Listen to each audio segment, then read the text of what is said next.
Welcome back to Decades of Dominance. In the last section of our draft kit, we're going to cover the wide receiver tiers. We've already covered running backs, we've covered tight ends, and quarterbacks. Wide receivers, there's a lot. So what we're going to do is list a tier, and Sean's going to talk about one of the guys he'd really like to take out of that tier and one of the guys he probably won't get. And I'll do the same, and we'll move on to the next tier and go from there. We're going to have we're going to cover the top 60 wide receivers, so there's a lot more guys to cover here.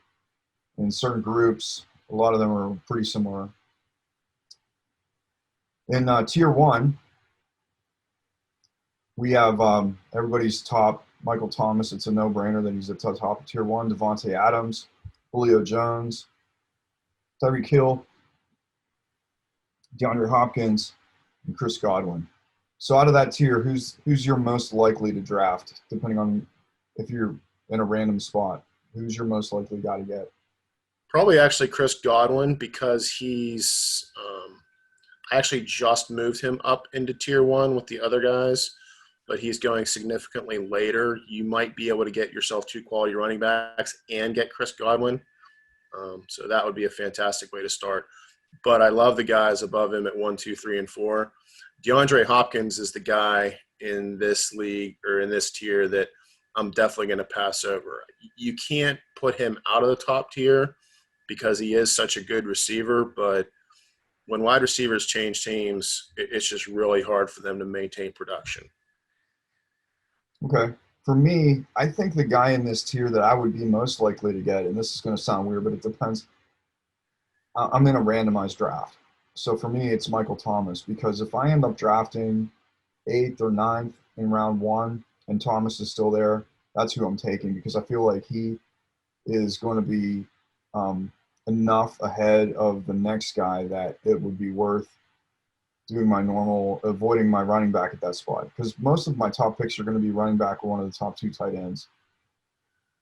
On that note, I'm very unlikely to get Davante Adams because he's going to be the next wide receiver to go, and he's going in a spot where I would normally take a Kenyon Drake or an Eckler.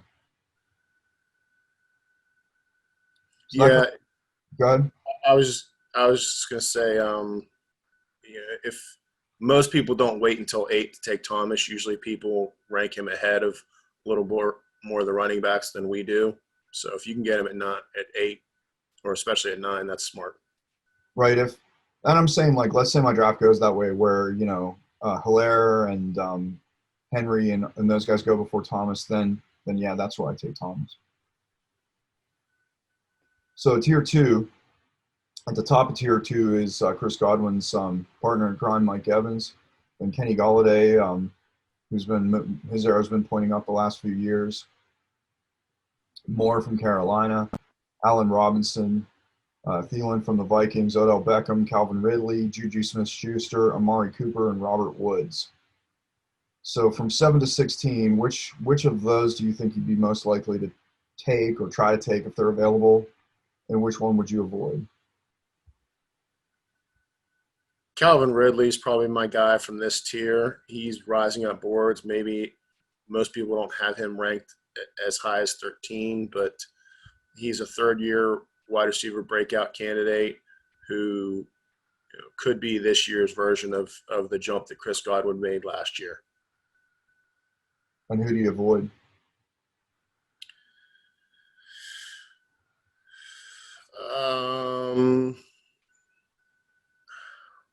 Odell Beckham really has to fall more than he normally does for me to take him, although I did in one of my leagues because it was actually just him and Ridley were the only 2 guys left from this tier, and I did go Beckham over Ridley, but normally they're separated by more draft positions than that. Okay. For me, I think if he's healthy, Adam Thielen being wide receiver one is going to get a huge amount of targets, a huge amount of touchdowns. A couple of years ago, he was wide receiver 3 or 4, and then he just got hurt last year. He just wasn't himself. So that's a good spot to get a guy who's a potential top 5 wide receiver. So if Adam Thielen is still on the board for me and I'm coming around in maybe the third round and want to get my first wide receiver, maybe I'm doing the turn at 3-4. Adam Thielen's somebody I'd look strongly at. I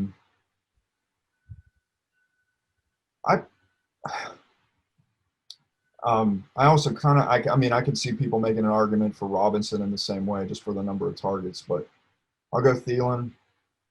Ridley I like as your pick. I probably won't take Juju Smith-Schuster for the reason that when he did not have Ben throwing him the ball, he just wasn't making the plays. Other guys like Robinson make the plays even when they have a bad quarterback throwing to them. Juju did not do that last year. Now he's going to probably go back to the slot. Maybe he goes back to a wide receiver 2 role, but he just didn't seem to have it as a wide receiver 1. He dropped passes that hit him in the hands. So I just don't know that I'd trust him enough to draft him at this spot. Any thoughts? No, I agree with a lot of what you said. Allen Robinson is one of the very few safe wide receivers. I know it's not exciting to draft him, but you won't regret it. Yeah. A And lot of and guys. I definitely agree with Juju. I'm not giving him the free pass that everybody else is just because he had a changing quarterback that he was so terrible. Right. And Um, I like a lot of guys in this tier. I mean, I'm not saying don't draft Robert Woods or Mike Evans or whatever. We have to pick one who I'd probably lean more towards taking and one who I wouldn't. yeah, But yeah, I Cooper's the other one on this list, real quick, that I want to mention. Um, I actually moved him down in my rankings after being in a real draft and being on the clock and realized I wanted no part of Amari Cooper. The guy took him right before I was going to pick, so that decision was made for me. But in this tier, he's on an offense with so many other mouths to feed, and he's so boom bust even for a wide receiver that yeah. you're better off getting his teammate Michael Gallup several rounds later. Go I've ahead. had a lot of bad luck picking Amari Cooper, and I've had a lot of bad luck playing against Amari Cooper. Um, he's always on my bench when he has a big game, and he's always starting for my opponent when he has a big game. So in tier 3, from 17 to 26, we've got A.J. Brown, Cortland Sutton, Cooper Kupp, Keenan Allen, Tyler Lockett, DJ Chark, Terry McLaurin, Stephon Diggs, DK Metcalf, and Devontae Parker. Of tier 3, who do you see yourself most likely to take? I ended up with a lot of Keenan Allen because I'm not dropping him as much as others are. I think he's talented enough that he'll produce no matter who his quarterback is. I actually, looking at this list, there's probably somewhat of a mid-tier break here between McLaurin and Legs and Diggs. I would much rather have the guys on the top of that board than the three that are down below. So which one would you not take?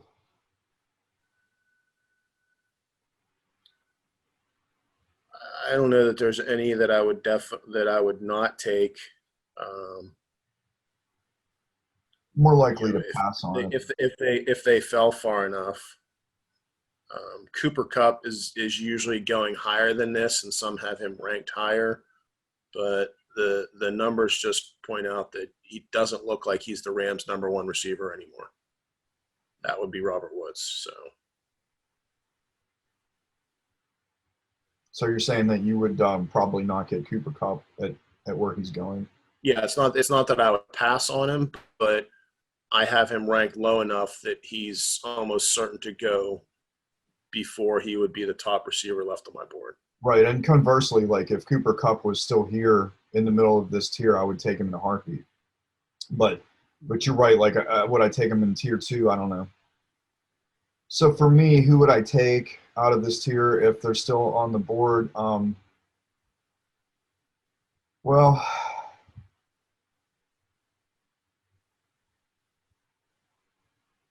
I I think looking at the middle of the pack, I would have to say DJ Chark is somebody that I think would fall to a place where he's got value. If DJ Chark is still available after Tyler Lockett, I'm feeling pretty lucky to grab him. He had a huge year last year and some really big games and pretty good catches too, to end zone target. So there's some good upside there. At this spot, it would be somebody I would happily grab. Um, Guys I don't want, I guess it would be between. I don't really trust Diggs with Josh Allen, but I trust Devontae Parker less. I would not be surprised at all if Preston Williams ends up being the higher scoring receiver out of Miami, and because of that, I wouldn't risk a pick this high on Devontae Parker. And just because in other years he has really not lived up to his hype, and last year he finally did. Can you promise me that's going to happen again? Can you promise me he's going to outplay Preston Williams? If not, then I'm not picking him here. Thoughts? Yep. Move on to tier 4. Tier 4, we have 27 to 35.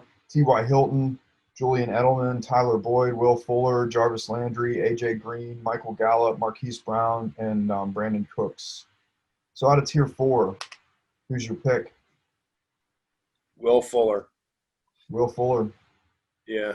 He's actually just starting to – if you drafted a month ago or even a couple weeks ago, you could have gotten Will Fuller a lot later than this. He's climbing boards. I know some other experts really like him a lot, and maybe that's why he's getting drafted earlier and earlier. But he could, he's filling in for DeAndre Hopkins, and even when he had Hopkins on the same team, he was actually the bigger play wide receiver. In weeks that he played, he scores. But the problem is he's so unhealthy, and those weeks where he starts, if he's not going to start, that's fine, to leave him on your bench. But he has so many weeks where he starts and then pulls up lame and leaves the game early that it's hard to trust him in your lineup. I don't like him as anything more than a wide receiver 3, but I love him in my wide receiver 3 spot because of those boom games.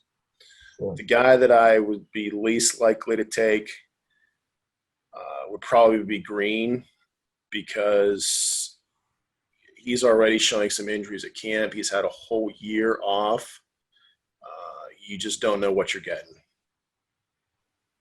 Yeah, I agree. And I mean, he was so good, but we just haven't seen it, so it's scary to pick him and put him in your lineup. I mean, on that note, I mean, I certainly, if Tyler Boyd falls to me, I certainly like Tyler Boyd quite a bit. And that's going to be, I guess I'm going to say, yeah, if this group, Tyler Boyd is available, and I'm drafting, that's going to be a guy I pull the trigger on. I think he's just going to get a lot of targets. Even if Green is healthy, he's going to have a good season. He hasn't had the health concerns. You've got to love the way the guy plays. Just a high floor. And I think the quarterback play in Cincinnati could actually be better, even with the rookie. It'll definitely be better. Yeah. So who don't I take out of this group? I guess I would probably end up. I would probably not draft T.Y. Hilton where he's going. You put it in the notes here too. Philip Rivers tends to target tight ends. He does a lot of dump off passes. I don't know how Rivers' arm strength is going to be. And T.Y. Hilton is sort of the Antonio Brown type who needs the kind of pass that's going to be a bullet that catches him in a tight window. And between that and his health concerns, it's not that I would hate to have T.Y. Hilton on my team. It's just that I would have trouble trusting him with a new quarterback, with the COVID year, health concerns, and just based on Rivers' play style. In 2 years in a row, they've used high second-round draft picks to bring in wide receivers. They're going to start eating into his targets too. Yeah. I do also, yeah. Oh, that's enough said about tier 4, I guess. Any We further? mentioned Michael Gallup earlier when we talked about Cooper. Definitely like him. Yeah, yeah, Gallup. I mean, it's hard to say if Gallup will be wide receiver 2 or wide receiver 3, but I mean, he does show a lot of promise when he's on the field. So tier 5, we've got Marvin Jones, Deontay Johnson, Christian Kirk, Sterling Shepard, Devo Samuel, Jamison Crowder, Emmanuel Sanders, Jerry Jeudy, CeeDee Lamb, Darius Slayton, Henry Ruggs, Preston Williams, and Jalen Rager, who's just hurt today, but he should be back several weeks into the season, so we didn't bump him down too far. Any thoughts on which of these guys you feel is going to be the best value for their draft pick? Probably Sterling Shepard. Some people aren't exactly sure who the number one wide receiver on the Giants is. Let me tell you, it's Sterling Shepard, and it's not close. Even though his teammates are usually ranked a lot closer to him than they should be, he's by far and away the best wide receiver on that team, and he's going to show that this year. And which of these guys do you feel like is going to slip past you because you don't feel their value is where they're being picked? Um, like it says in the notes there, that's going to be his teammate Slayton. I very much respect what Slayton did. He played very well as a rookie, but I'd rather let somebody else take him out of this tier and get the other guys that I have ranked around him. Yeah, I also like had I made my choice first, I also would have said Sterling Shepard. Reports out of camp are that nobody could cover him. I mean, the book on him from when he was a rookie is that he had some of the best hands in his draft. Last year he had a couple concussions, so that's a minor health issue. But when he was on the field, he was solid, rock solid. I mean, he's more of a possession receiver like a Landry. He's not going to make a ton of touchdowns, but um, the floor is really high for Sterling Shepard when he's healthy. But since you picked him, Go ahead. boy, I think if I'm taking a flex wide receiver at this point, if I want a guy who is going to be a reliable source of points week in and week out, Jamison Crowder for the Jets. They think he's going to have even more targets this year. What do you have? 120 targets last year. Um, Somewhere around there. yeah, I mean his number of targets should go up. They're expecting him to maybe catch 90 passes. Not going to get a lot of touchdowns, but just if he catches 10 passes for 80 yards, that's 18 points. I'll take him as my flex at this point in the draft. Yeah, I recently took him in a draft where I had some of the higher same draft I got Odell Beckham in earlier because he's a nice wide receiver to have on your bench in case some of your boom bust wide receivers are busting more than booming. Yeah, I mean, if I couldn't get Crowder there, another one I'd look at in this tier is Preston Williams, just because he could be wide receiver 1. But if Crowder's there, I'd probably take Crowder first, just for knowing for sure. But yeah, I'm probably not going to draft. Well, I mean, Rieger just got hurt. Um, I was just going to say before we move on from this tier, I don't know if our viewers can tell or not, but we literally opened the email with Crowder's or with not with Crowder with Rieger's news right before we started recording this. So Joe's still a little shook and angry about that because he's got him on the dynasty team. yeah, it's a little upsetting. Everybody on my dynasty team always gets hurt before the season starts. I probably wouldn't take Rieger in this tier just because he's coming out of the gate injured, so I'd let somebody else grab him. Moving on to tier 6. I wouldn't like I said I wouldn't move him down too far because 4 weeks is nothing over the course of it's not 4 weeks of games, it's 4 weeks starting now. So Right. maybe this is 1 or 2 games. You probably weren't starting him for those games anyways. You want to wait and see what he's going to do. Yeah, yeah, and he may still be the wide receiver 1 for the Eagles, but like if Rieger and Preston Williams are still on the board, I'm taking Williams. I probably take Ruggs over Rieger at this point. He's there at the very bottom of this tier. and I need a wide receiver, I'll take him. But I probably won't get him for that reason because I'm not like actively looking for him right now. Um, Tier 6, Nicole Hardman, Mike Williams, Anthony Miller, Justin Jefferson, Robbie Anderson, John Brown, Rashad Perriman, Golden Tate, Michael Pittman, N'Keal Harry, Deshaun Jackson, and Alan Lazard. So out of Tier 6, who do you like? Well, even before the news about Jalen Rieger broke, Deshaun Jackson is going undrafted in way too many leagues. Even if Rieger is the superstar receiver we think he's going to be coming out of college, Philadelphia still has to have another wide receiver on the field, and it's not going to be Alshon Jeffrey. It's going to be Deshaun Jackson as long as he's healthy. He has his own share of health concerns, but a wide receiver, Deshaun Jackson on the field in this offense can be very dangerous. And I think he's going to have a very big week one against the Redskins. And if you've had your draft already and he went undrafted, pick him up as a free agent because he's going to be the hottest free agent acquisition after week one. Yeah. And who do you probably let slip past you here?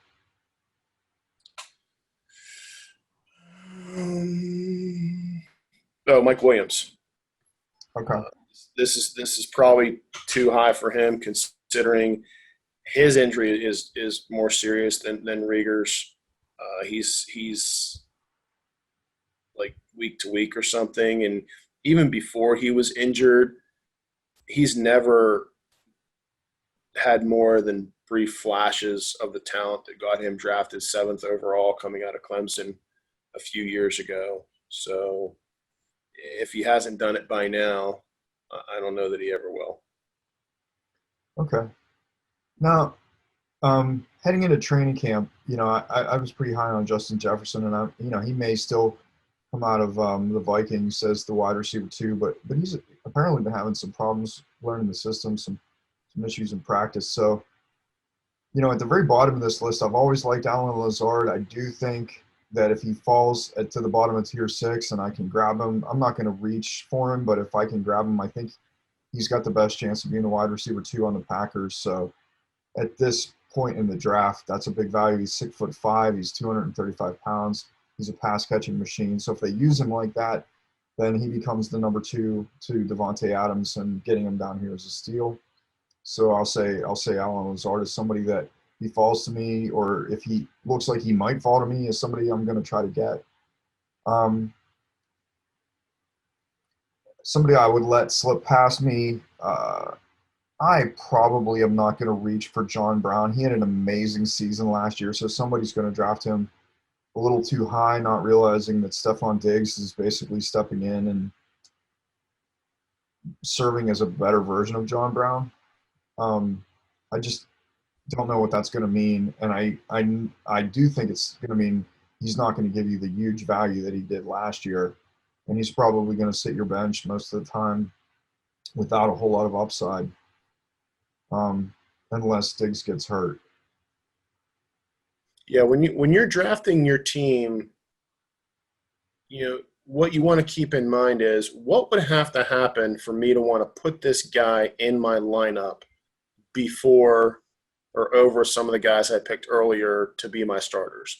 And if it's the most unlikeliest of scenarios, then leave that guy on the board and take someone who has a better chance of doing that. I just want to piggyback off a couple things that you said there. Jefferson will still be the wide receiver too, but that's basically by default. That they really don't have many other good catches there. The second best receiver on that team is probably tight end Irv Smith. Yep. And we talked about him. And then Lazard, we've been talking about him. We talked about him on like our third episode in the Dynasty draft as a guy who's, if he's available, go and get him. The hype on him has kind of swung the other way, especially once Funches declared out because of COVID, kind of the same thing happened with his value, although not on such a big scale as what happened with Clyde Edwards-Hilaire's value. But once Funches was out and people knew for a fact that it was going to be Allen Lazard as the wide receiver 2, he went in the 8th round in a draft that I was in. And to me, that's too high. Yeah, because Allen Lazard could start the season as the wide receiver 2, but as you saw in Green Bay last year, a couple bad weeks, and it's one of the other guys is going to try to step back up into that role. They were rotating wide receiver 2 all last year, so he can start the season that way, but he's got to keep it. Right. Just because you're the wide receiver 2 with an excellent quarterback doesn't guarantee production. Yeah. Who's been the wide receiver 2 in New Orleans? Exactly. The wide receiver 2 in Green Bay hasn't produced in a while since they had, Jordy Nelson and Cobb and those guys. So, but would I take Allen Lazard in maybe round 12 or 13, depending on where? Yeah. Yeah, at that point you're taking shots, and if he doesn't work out, you're gonna drop him and pick up someone who's popping. Right, and I mean we got him down here at number 60, and it's tier 6. So I'm not going to reach up into like round 7 to get him. But if he falls below round 10, depending on my team needs and where I'm at in round, it's somebody I'm considering at least. Yeah, I'd probably take him over several, even though we have him listed 60 here at the very bottom. I'd probably take him over several guys on this list just because of what I was saying before. Like, there's a greater chance that Allen Lazard really comes into his own as the unquestioned wide receiver 2 in Green Bay. That's a whole lot more likely to happen than Golden Tate becoming the Giants' number 1 wide receiver again. Or even their number 2, I mean, Tate was good in games last year, but that was with a lot of other injuries. Ingram was injured, Shepard was injured, ups and downs. I mean, so Tate had a good year last year, but it was because of those injuries, and who knows what he's going to do this year. Yeah, looking at this list, another name just popped out at me real quick. It's Anthony Miller, the Bears wide receiver. Taylor Gabriel was a reliable point producer for the Bears in the beginning of the season. For some reason, I think Miller was in the doghouse or something, but he got off to a maddeningly slow, made me crazy, his slow start. But then once they got him on the field, he started to play like the guy that we thought he was when we drafted him a little earlier in the beginning of the season. And to me, their move of getting rid of Taylor Gabriel is just opening that door for Miller to pick up where he left off and then some. So a lot of people don't necessarily know that name or may have forgotten that name. Definitely someone you want to target in drafts. Yeah, I could see him having more upside than some of the other names on this list. Well, that's we got through those 60 names in a relatively fast-paced time, and we're gonna so as always, try to like and share and subscribe. And if we hope that our series on the tiers has helped you with your draft, let us know in the comments if it's helped you in the draft. And we're going to try to help you out this season with waiver wire pickups and sit and start. Have a good one and good luck in your league.